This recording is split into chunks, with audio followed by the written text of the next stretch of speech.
আসসালামু আলাইকুম এভরিওয়ান। আজকে আমাদের হেয়ার কেয়ার রুটিন ডে 3। প্রথমে আমরা অয়েলিং করব। এখানে যে অয়েলটা দেখতে পাচ্ছি এটা আমার নিচের বানানো, এটার রেসিপি আমি দিয়ে দিব। হেয়ারে অয়েল অ্যাপ্লাই করার পর আমরা অবশ্যই ম্যাসাজার দিয়ে ভালোভাবে হেয়ারটা ম্যাসাজ করে নিব।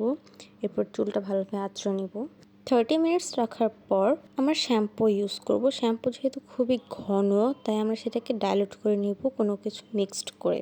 সো ডে 3তে আমরা শ্যাম্পুর সাথে কফি পাউডার মিক্সড করব। প্রথমে পর্যাপ্ত পরিমাণ শ্যাম্পু নিয়ে এতে আমরা কফি পাউডার নিয়ে নিব। শ্যাম্পুর পরিমাণ হিসেবে আমরা কফি পাউডারকে মিক্সড করব।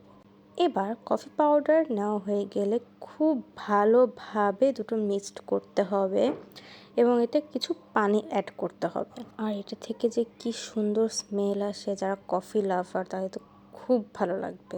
তো এই তো আমাদের হয়ে গেল শ্যাম্পু মেক করা। এবার আমরা এটা ফুল হেয়ারে ভালোভাবে দিয়ে ক্লিন করে নেব আমাদের হেয়ারটা।